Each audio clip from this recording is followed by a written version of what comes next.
everybody, welcome back to another review. You can tell I have Erica in the background here. She's she's working on her Lego shelf, so she's just back here doing this while I am starting this review. But today I'm going to be giving you guys a look at the Clone Scout Walker 20th anniversary Lego set. And here's the box. Pardon any glare, but I have done a review over one of these sets in the past, and I'm really liking them so far. I really like the packaging, as you can tell.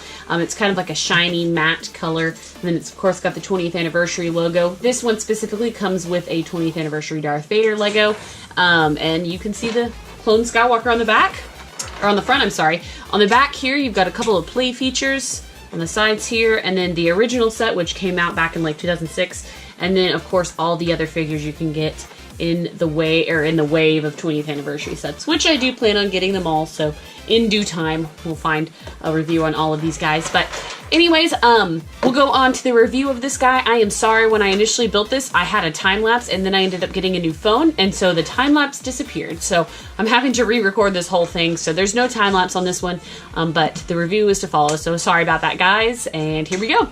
All right, now here is the set all constructed, and just like always, we'll go over the minifigures first, just starting in this direction. We have the Wookiee that it comes with, which is actually same mold but different color scheme, which is kind of nice.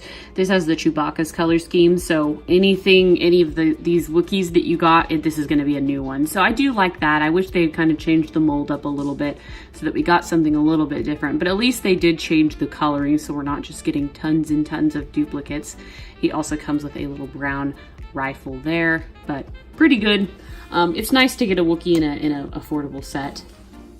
Then we have a battle droid, which is almost not even worth mentioning because they have never changed the design of these, and there's no need to really do so. I think that the design is very good already. He has a very large blaster that you have to angle in his hand a certain way so that it doesn't tip over his body because he's very light. And then we get a Kashyyyk Trooper, which we have had before. The printing could be very slightly different, but to my knowledge, it looks just the same as the old Kashyyyk Troopers. So it's really cool printing. You got some pouches in the front. This is a good way to get a more affordable Kashyyyk Trooper because I know he comes in some of the more expensive sets. And then he also comes with a normal Clone Trooper helmet, of course. So there he is. He looks nice. And then of course you get an exclusive figure with this set, just like you do with all of the 20th anniversary sets. This one here is Darth Vader, and he comes in the exclusive 20th anniversary stand. And he is the old school Vader, which is nice. I don't have an old school Vader like this. The only difference that marks him, I guess, a 20th anniversary figure is the printing on the back, which is nice. I personally like it. It makes the figures exclusive, and then it's kind of a memoriam to it. But this is Darth Vader here, and it's pre-printed. It looks really nice, in my opinion. So he looks good. Before we get into the set, I did want to briefly show you the manual, which I have been doing with these 20th anniversary sets, simply for the fact that they include some interesting information here. Like here's the 2005 Clone Scout Walker that this set is based off of. Not sure why they did it from 2005, because that's not 20 years in between. So I don't know why they didn't choose another 1999 set to do personally, but you can see a comparison. It's got a little bit of information with them. It also gives information over the 20th anniversary sets in general. You can see all the minifigures you can get with each set. And then one more page detailing the Battle of Kashyyyk a little bit better, so you know where your Lego set is from. I do appreciate them adding that into the manual. It's kind of a nice little touch. So moving the minifigures away, you get obviously the main Clone Scout Walker, and then this little tiny spider droid, and then this turret here.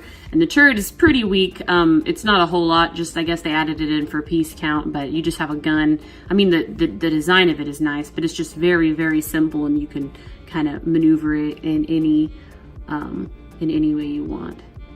So it's nice. There's also a little spider droid, which is okay. Again, it comes with a flick fire missile in the front, so it's not too bad there, but it's weird. Its legs are made out of droid bodies, painted gray. It looks okay. It's not the best design in my opinion, but again, I think they're just trying to get the piece count up, make this set a little bit worth it, because it is $30. And then of course we have the Clone Scout Walker, which I think looks pretty good. I like the coloring on it and the grays and greens. This one's a lot sturdier than the very first one. I had the first one, I got it for Christmas one year when it first came out. And this one stands a lot sturdier. It is a lot less flexible though. I don't have one, unfortunately, to compare side by side, but we do have articulation in the legs to quite a degree. But other than that, you know, you can't move the legs in tandem very well. It has a flick fire in the front here, as well as this larger like laser, which you can move the turret individually, or I think you can, no, you can't move the whole thing. Back here, there's some antennas, which for some reason can be swung back and forth. I guess if you wanted to play with that, you could. And then of course, there's a little seat for the clone trooper to sit in. And it overall looks pretty neat. The front two pieces are stickers, but pretty nice stickers at least. And so we have some special kind of like printing in that way. And if he didn't have his gun, he'd just sit right there. And it looks pretty nice overall. This is definitely a set to grab, you know, for the minifigures, of course. And then, well, I mean, if you're making a diorama or a scene, you might want more than one of these, but it is a little pricey at $30. But overall, that was basically the set, guys. I hope you enjoyed this review, and thank you as always for watching. Bye.